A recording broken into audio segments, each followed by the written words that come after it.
जय हिंद दोस्तों, एक बार फिर से स्वागत है आप सभी का आपके अपने YouTube चैनल जीके क्यूज पर। और आज की क्लास आर्मी अग्निवीर भर्ती 2025 के एग्जाम की जो भी मेरे दोस्त तैयारी कर रहे हैं उन सभी के लिए जीके जीएस के इंपॉर्टेंट एमसीक्यू फॉर्मेट में प्रश्न होने वाले हैं।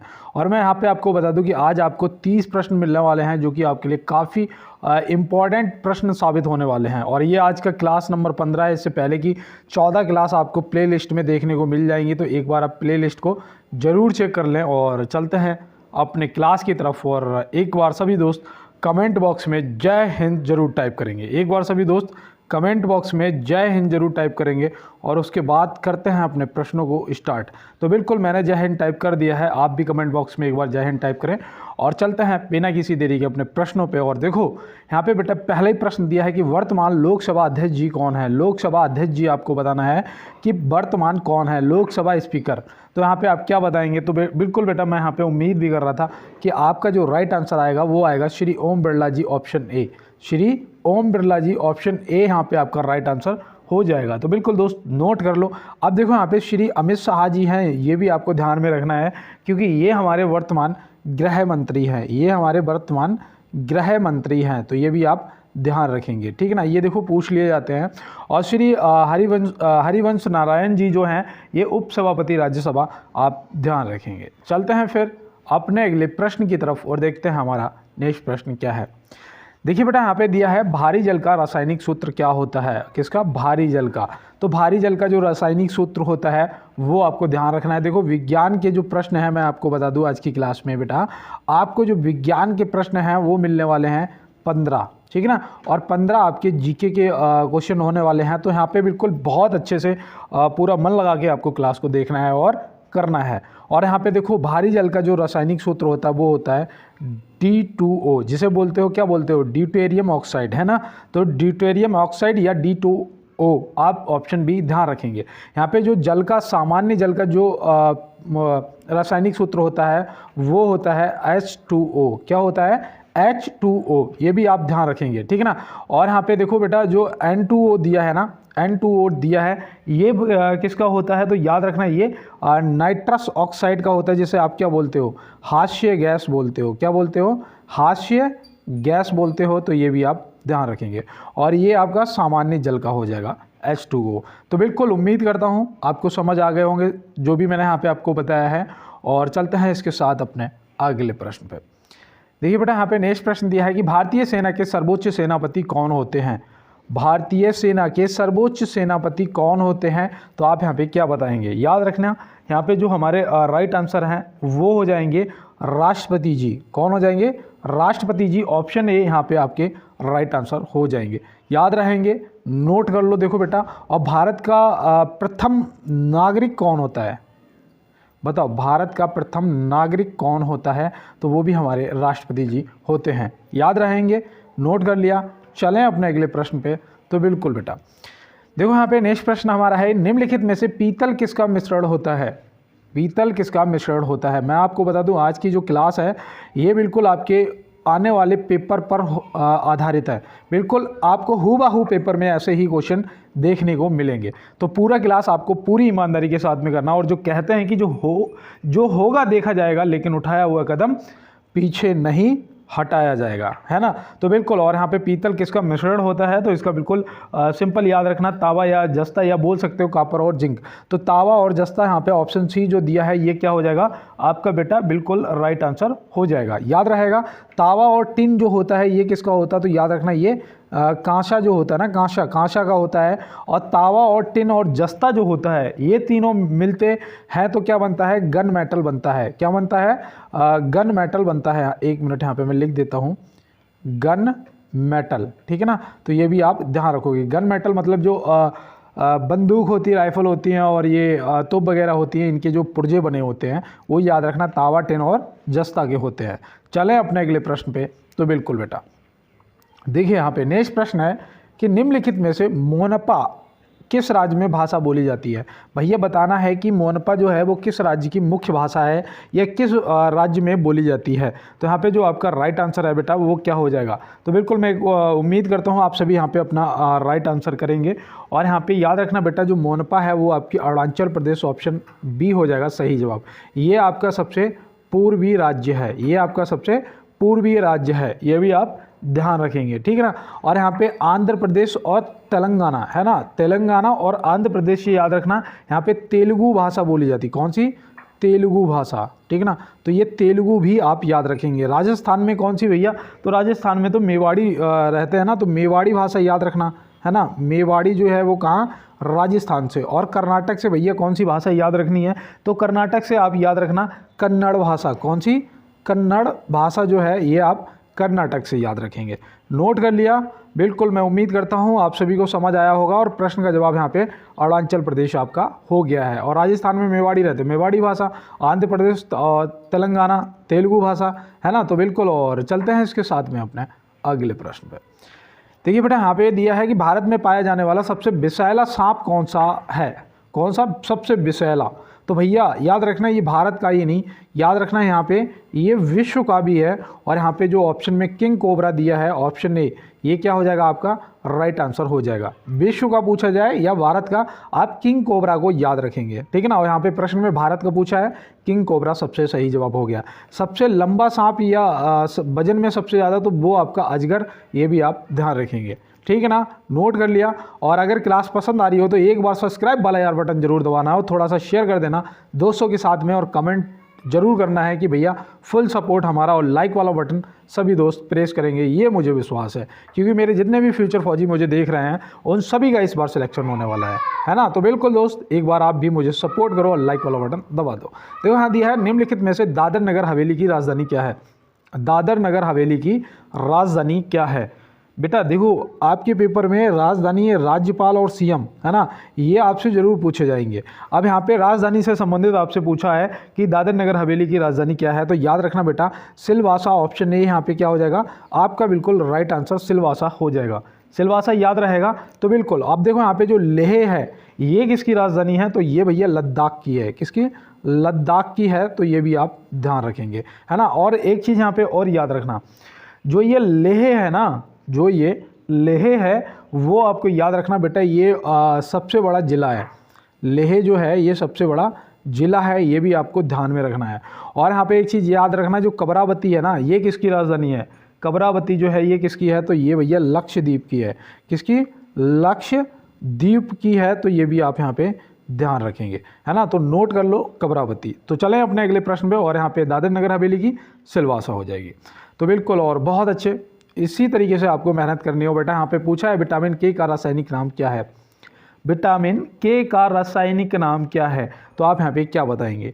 याद रखना बेटा ये देखो और किसी भी विटामिन का रासायनिक नाम फा से शुरू नहीं होता है ना, ऐसे याद रखना, किससे, फा से। तो यहाँ पे आपका जो राइट आंसर है क्या हो जाएगा, फाइलोक्लुविनोन है ना, ऑप्शन सी क्या हो जाएगा, फाइलोक्लुविनोन यहाँ पे आपका राइट आंसर हो जाएगा। बेटा जो रेटिनॉल है, रेटिनॉल है ये किसका है, तो भैया रेटिनॉल हमें पता है कि विटामिन ए का रासायनिक नाम है, किसका, विटामिन ए का। टोकोफेरॉल जो है, टोकोफेरॉल, ये टोकोफेरॉल भैया किसका है, तो टोकोफेरॉल याद रखना विटामिन ई का। और ये प्रश्न पूछा भी गया था कि कौन सा विटामिन किस विटामिन को ब्यूटी विटामिन के नाम से जानते हैं, तो याद रखना वो विटामिन ई हो जाएगा। बांझपन की जो समस्या है वो विटामिन ई की कमी के कारण हो जाती है, तो ये भी आप ध्यान रखेंगे, ठीक है ना। और फाइलोक्लोविनोन आपका राइट आंसर हो गया है।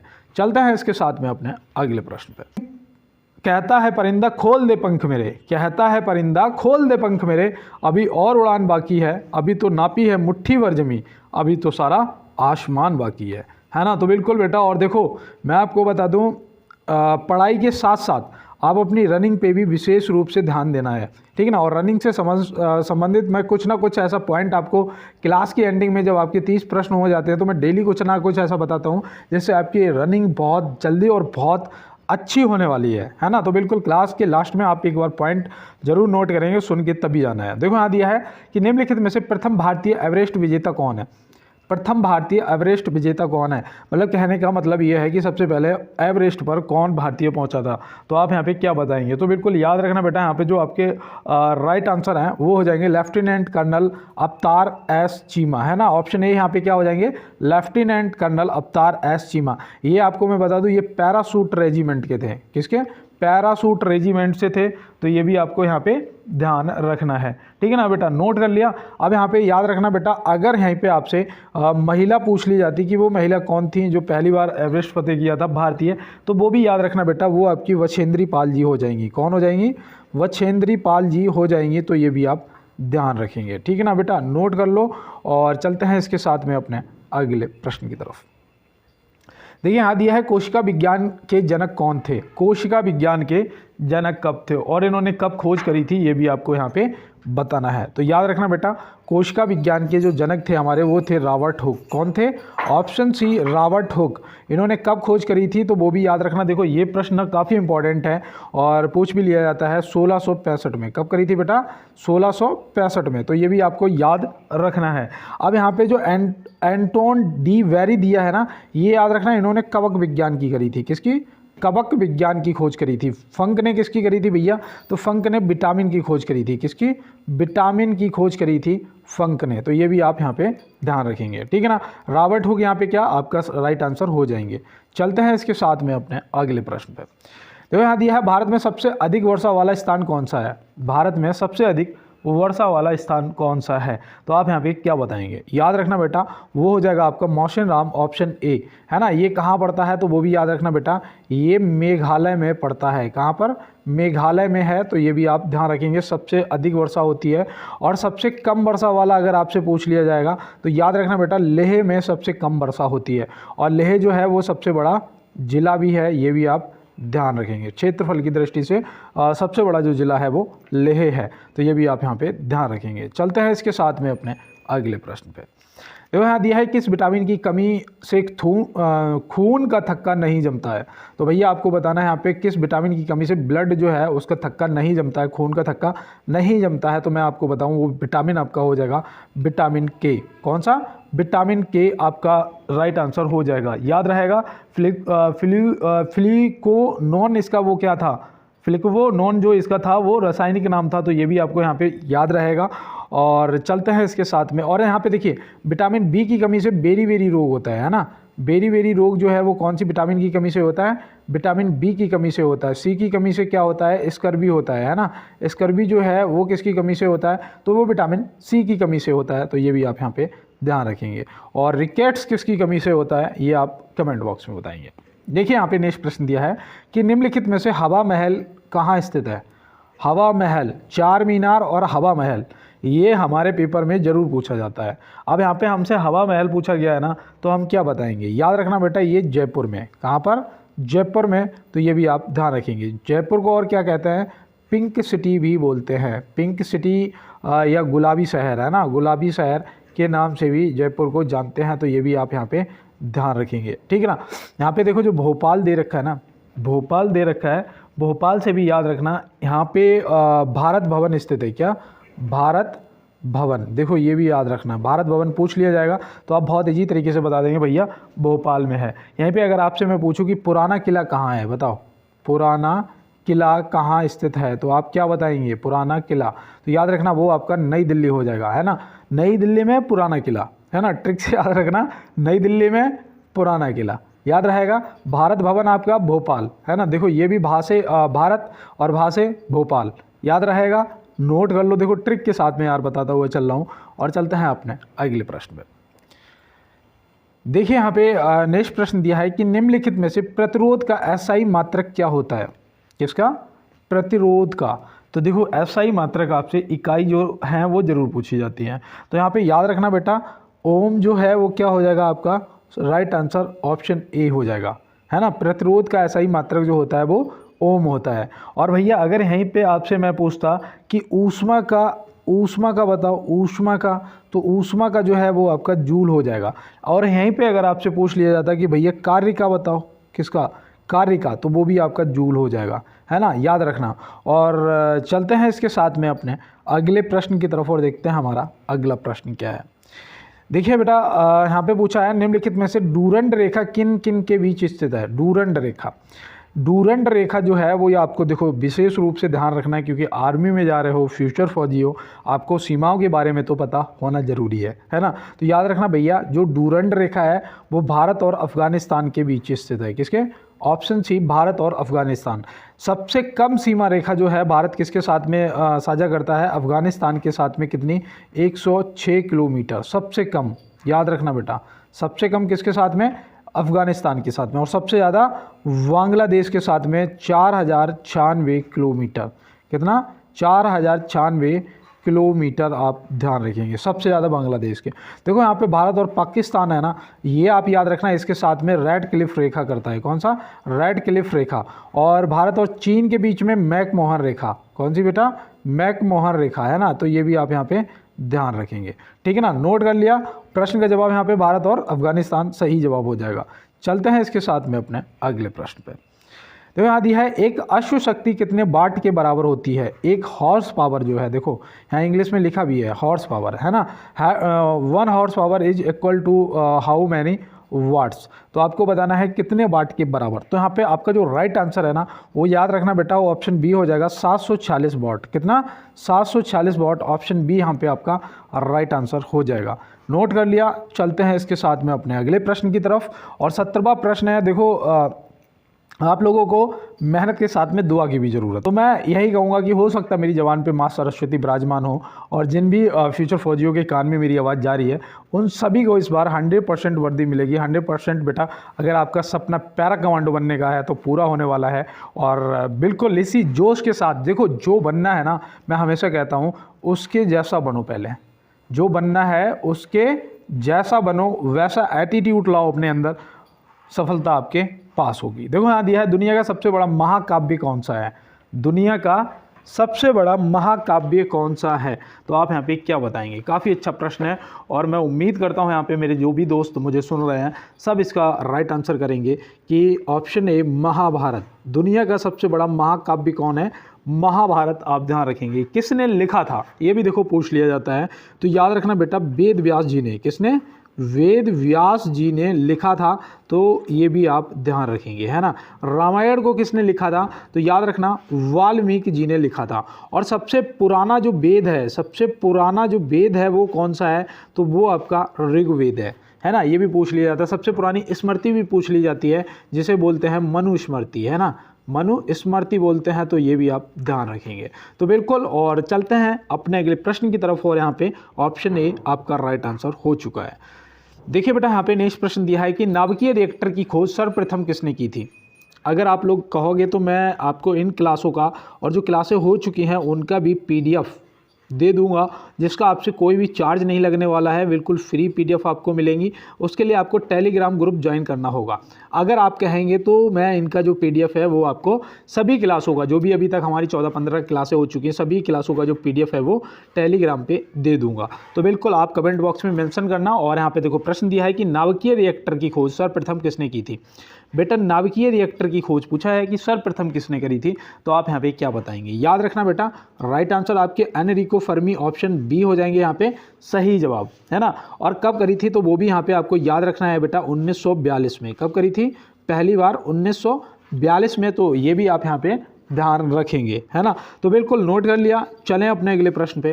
तो देखिए यहाँ पे नेक्स्ट प्रश्न दिया है, महात्मा गांधी जी को सर्वप्रथम महात्मा किसने कहा था। महात्मा गांधी जी को सर्वप्रथम महात्मा किसने कहा था, महात्मा किसने कहा था, तो आप यहाँ पे क्या बताएंगे।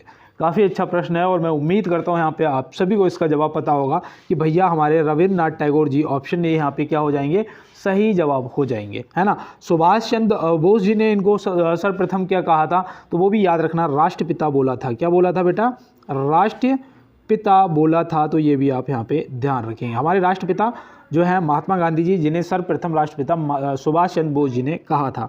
चलें अपने अगले प्रश्न पे। देखो यहाँ दिया है, हड्डी एवं दांतों के निर्माण में मुख्य घटक क्या है। हड्डी एवं दांतों के निर्माण में मुख्य घटक क्या है, तो आप यहाँ पे क्या बताएंगे। याद रखना भैया, कैल्शियम और फास्फोरस। ऑप्शन ए और बी दोनों क्या हो जाएगा, हमारा राइट आंसर हो जाएगा ऑप्शन सी, है ना। कैल्शियम और फास्फोरस हड्डी एवं दांतों के निर्माण में मुख्य घटक होते हैं। तो चलते हैं इसके साथ में अपने अगले प्रश्न पे। देखिए यहाँ पे नेक्स्ट प्रश्न दिया है, निम्नलिखित में से सबसे छोटा महाद्वीप कौन सा है। निम्नलिखित में से सबसे छोटा महाद्वीप आपसे पूछा गया है, तो आप यहाँ पे क्या बताएंगे। याद रखना बेटा, यहाँ पे जो आपका राइट आंसर है, सबसे छोटा पूछा है ना, सबसे छोटा आपका ऑस्ट्रेलिया महाद्वीप, ऑप्शन सी हो जाएगा। ऑस्ट्रेलिया सबसे छोटा है, एशिया जो है ये सबसे बड़ा महाद्वीप है, याद रखोगे। सुंदरवन जो है, सुंदरवन का जो डेल्टा है ना, ये याद रखना सबसे बड़ा डेल्टा है। सुंदरवन का जो डेल्टा है ना, ये आपको याद रखना भैया सबसे बड़ा डेल्टा है। नोट कर लिया, देख लिया। और ये सुंदरवन का डेल्टा पता कौन से राज्य में स्थित है? पश्चिम बंगाल में, है ना। ये भी देखो आप ध्यान रखेंगे, ठीक है ना, पश्चिम बंगाल में। तो नोट कर लो। चलते हैं इसके साथ में अपने अगले प्रश्न पे। देखिए यहाँ पे बेटा नेक्स्ट प्रश्न दिया है कि पेलेग्रा रोग किस विटामिन की कमी से होता है? पेलेग्रा रोग जो है किस विटामिन की कमी से होता है? तो आप यहाँ पे क्या बताएंगे? थोड़ा हार्ड क्वेश्चन, क्लास का लेवल बढ़ता जाएगा, क्वेश्चनों का लेवल बढ़ता हुआ नजर आएगा। अब यहाँ पे याद रखना जो पेलेग्रा रोग है विटामिन B3 की कमी से होता है।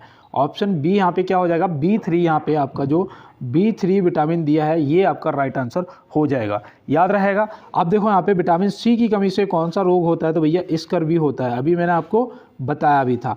विटामिन B की कमी से B1 की कमी से कौन सा रोग होता है? तो बेरी रोग होता है ना। कौन सा? बेरी रोग होता है। तो ये भी आप यहाँ पे ध्यान रखेंगे, ठीक है ना बेटा। नोट कर लिया। चलें अपने अगले प्रश्न पे। और मुझे उम्मीद है मेरे जितने भी फ्यूचर फौजी मुझे सुन रहे हैं सभी ने ये सब्सक्राइब वाला बटन जो है एक बार ज़रूर दबाया होगा, है ना बेटा। देखो चैनल को सब्सक्राइब कर लो, बेल आइकन दबा लो, आपको रोज़ क्लास मिलती रहेगी। और थोड़ा सा यार सपोर्ट करो, जो भी आपके आर्मी लवर ग्रुप जो भी है, फ्यूचर फौजी, फ्यूचर आर्मी लवर ग्रुप जो भी हैं, वहाँ पे थोड़ा सा क्लास को ना अपने दोस्तों के साथ में शेयर जरूर कर दो, ये मेरे सपोर्ट के लिए। और थोड़ा सा लाइक वाला बटन जरूर दबाना है। तो यहाँ दिया है भारतीय स्वतंत्रता का प्रथम संग्राम कब हुआ था? भारतीय स्वतंत्रता का पहला संग्राम कब हुआ था?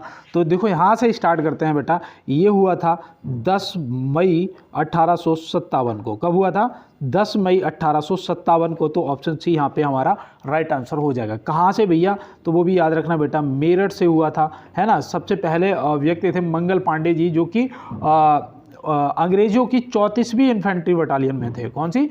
34वीं नेवी इन्फेंट्री बटालियन में थे। तो ये भी आप ध्यान रखोगे।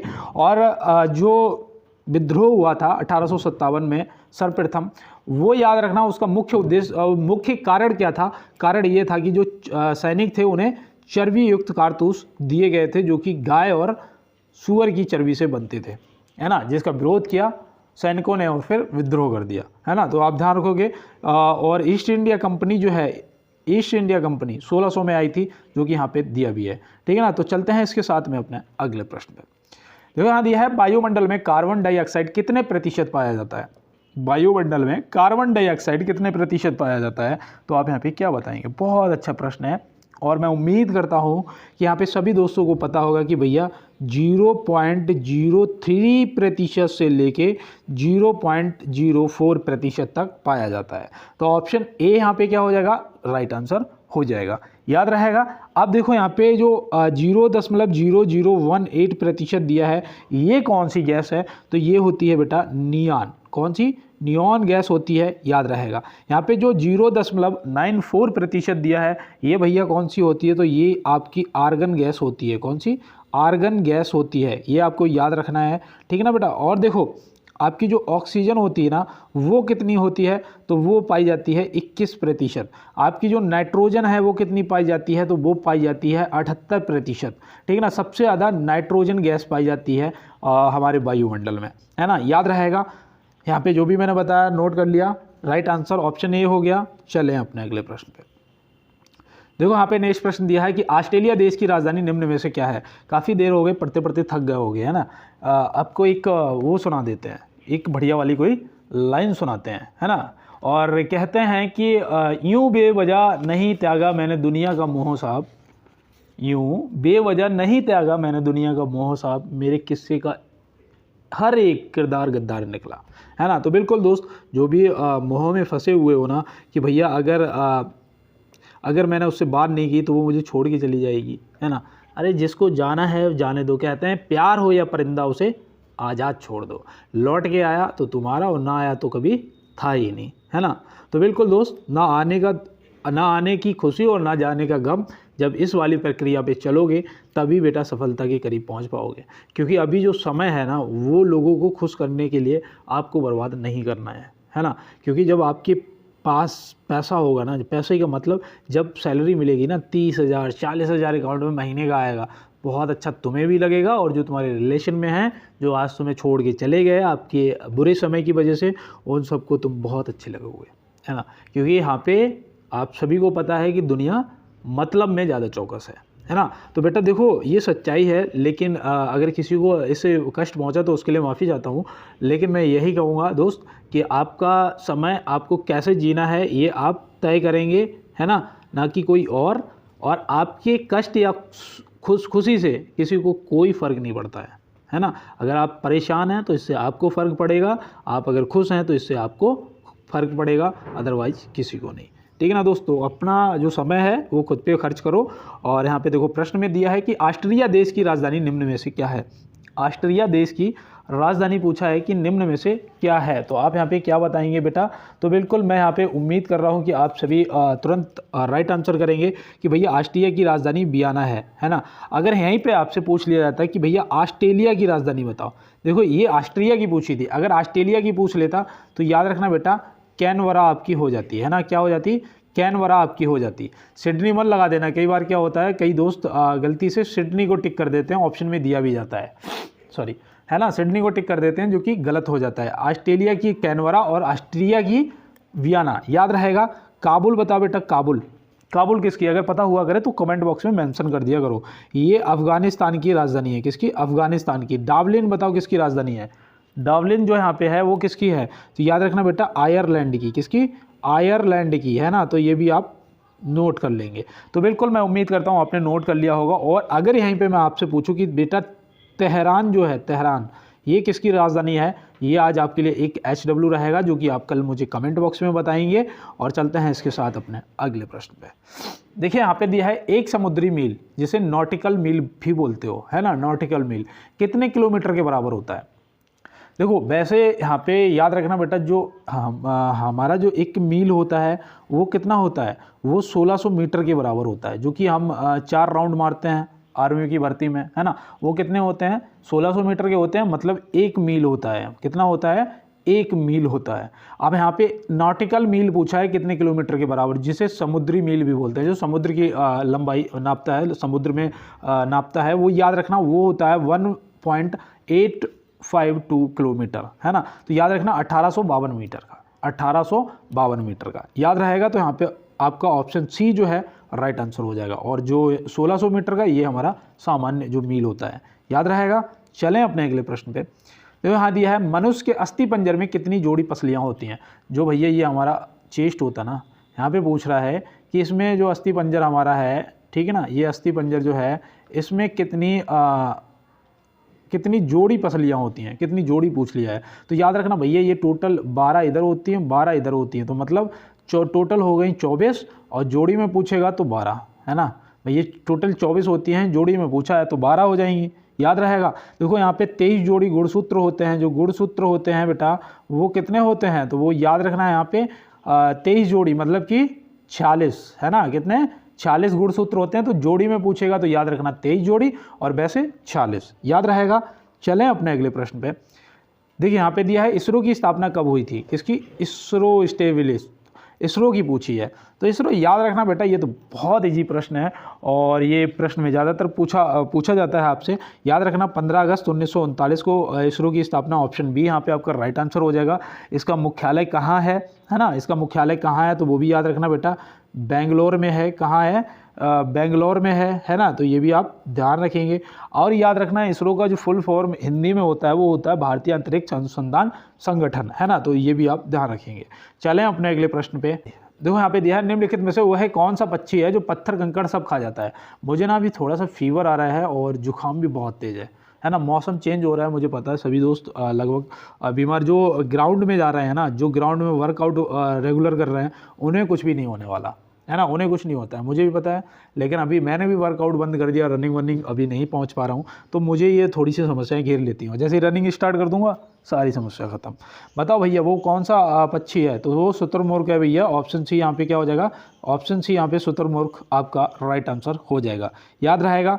चलें अपने अगले प्रश्न पे। तो बिल्कुल देखिए यहाँ पे नेक्स्ट प्रश्न हमारा आ चुका है कि अंतर्राष्ट्रीय मुद्रा कोष का मुख्यालय कहाँ स्थित है। अंतर्राष्ट्रीय मुद्रा कोष का जिसे बोलते हो, क्या बोलते हो, IMF, है ना, इंटरनेशनल मॉनेटरी फंड है ना, अंतर्राष्ट्रीय मुद्रा कोष। बताओ भैया IMF का मुख्यालय कहाँ स्थित है? तो यहाँ पे जो आपका राइट आंसर है ना बेटा वो हो जाएगा वाशिंगटन DC ऑप्शन बी, है ना। कहाँ पर है? Washington DC option B. इसका जो स्थापना है वो भी याद रखना बेटा कब हुआ था? 1944 में हुआ था। कब हुआ था? 1944 में हुआ था। अगर यहीं पे आपसे वो पूछ लिया जाता WTO, विश्व व्यापार संगठन, है ना, WTO का मुख्यालय कहाँ है? तो याद रखना बेटा जेनेवा में है। कहाँ पर? जेनेवा में। इसकी स्थापना कब हुई थी? तो इसकी याद रखना बेटा 1995 में हुई थी, है ना। तो ये यहाँ पे आप ध्यान रखेंगे। और अब इसके बाद पहले तो आपको एक मोटिवेट करने के लिए एक छोटी सी लाइन सुनाऊंगा, फिर उसके बाद आपको रनिंग से बताता हूँ कि कहते हैं कि हम अफसोस क्यों करें कि हमें नहीं मिला, है ना। अगर बेटा ऐसा लग रहा है ना कि हमने बहुत मेहनत की है, उसके बाद भी हमारे हाथ कुछ नहीं आया, है ना, तो मैं एक चीज़ आपको बता दूं कि मेहनत करने वाले जितना छोड़ दिया करते हैं, है ना, किस्मत के भरोसे बैठने वालों को उतना ही मिला करता है, ठीक है ना। तो बिल्कुल टेंशन नहीं लेनी है। और कहते हैं कि वक्त लगा दो वक्त बनाने में, कसम खुदा की लोग तरस जाएंगे तुम्हें अपना बनाने में, है ना। तो बिल्कुल दोस्त, और देखो रनिंग से संबंधित मैं आपको यहाँ पे बताऊँ कि अगर आपने नया रनिंग स्टार्ट करा है ना, मतलब कि पहली बार आप दौड़ने गए हैं, इससे पहले आप रेगुलर नहीं कभी दौड़े हैं, तो मैं आपको बता दूँ एक दिन में आप फाइटर जेट नहीं बन पाएंगे, है ना। एक दिन में नहीं बन पाएंगे। ऐसा नहीं है कि पहले दिन आप गए और आपने कहा कि आज 10 किलोमीटर, नेक्स्ट डे आप सो के नहीं उठेंगे, मुझे पता है। नेक्स्ट डे आपका उठने का मन ही नहीं करेगा। आपको पहले दिन बहुत ज़्यादा 1 किलोमीटर जाना है, और वो भी बहुत आराम से, है ना। देखो पढ़ाई के साथ साथ आपको रनिंग ज़रूरी, क्योंकि 1600 मीटर ये आपके लिए बहुत ज़्यादा मोस्ट इंपॉर्टेंट रनिंग है। आपको ग्राउंड के अंदर 4 राउंड लगाने होते हैं। 2 राउंड के बाद अच्छो की सांसें फूल जाती हैं। मैं आपको बता दूं तीसरे राउंड में ऐसा होता है कि अगर 300 दौड़ाए जाएंगे तो उसमें से 200 बैठ जाते हैं, 100 ही रह जाते हैं लास्ट राउंड में, ठीक है ना बेटा। तो इसलिए आपको पहले स्टार्टिंग में 1 किलोमीटर से स्टार्ट करना है, आराम रिदम रनिंग करनी है, और उसके बाद आपको 1 हफ्ते तक कोशिश करना है। 1 सप्ताह मतलब 7 दिन, 8वें दिन ना आप कोशिश ये करेंगे कि आप 1.500 मीटर, है ना, मतलब कि 1.5 किलोमीटर तक पहुंच जाएं। इसी तरीके से आपको रनिंग अपनी जो है धीरे धीरे बढ़ानी है, और बढ़ाते बढ़ाते आपको कहाँ तक लेके जाना है? 5 किलोमीटर तक, 5 किलोमीटर तक। उसके बाद आपको अपना स्पीड, अपना टाइमिंग और इन सब चीज़ों पे फोकस करना है। लेकिन कोशिश यही करना है कि बेटा 1 महीने में आपको ये 5 किलोमीटर वाला जो सिस्टम है यहाँ तक पहुँचाना है खुद को, बस। इसके बाद का आगे आप मेरे साथ जुड़े रहोगे, मैं आपको रोज़ कुछ अलग अलग चीज़ें और बताता रहूँगा। अगर आप मेरे साथ रनिंग करना चाहते हैं, अगर आना चाहें तो आ सकते हैं, है ना, उसके लिए भी मैं आपको बताऊंगा। लेकिन पहले आप स्टार्टिंग में अगर नए हैं तो ये सब करना पड़ेगा, क्योंकि बेटा जो वहाँ देखो कहते मेरे दोस्त लोग, हम भी भर्ती देखे, हमारे दोस्त लोग हमसे बस एक ही बात कहते हैं, भैया ये घोड़ों की रेस होती है ना। तो याद रखना बेटा वहाँ पे ना हर कोई बड़ा रेसर होता है ना, वहाँ पे कोई कमज़ोर नहीं होता है, और सब 1600 मीटर की बहुत अच्छे से तैयारी करके आते हैं, बहुत अच्छे से दौड़ते हैं और अपना पूरा 100% लगाते हैं, है ना। तो बेटा हार नहीं माननी है, और सबसे इम्पोर्टेंट वहाँ पे यही पॉइंट होता है कि दोस्त हार नहीं माननी होती है। अगर आपको लगता है कि बस आप रुक जाएंगे तो, लेकिन फिर भी कहना होता है खुद से कि नहीं, 1 कदम और फिर रुक जाऊँगा, 1 कदम और फिर रुक जाऊँगा, है ना। हर कदम पे यही खुद को झूठ बोलना होता है कि बेटा नहीं, 1 कदम और फिर रुक जाऊँगा। और ऐसे करते करते क्या होता है कि 1600 मीटर फिनिश हो जाती है और हमारा रनिंग पास हो गया होता है। तो इसीलिए मैं कह रहा हूँ कि अगर कोई समस्या आए तो मुझे ज़रूर बताना, मैं आपकी पूरी हेल्प करूँगा। और मिलते हैं नेक्स्ट क्लास में नेक्स्ट प्रश्नों के साथ में, और ये क्लास आपके सपोर्ट का आभारी रहेगा। और तब तक के लिए मेरे सभी फ्यूचर फौजियों को मेरा जय हिंद, वंदे मातरम, भारत माता की जय।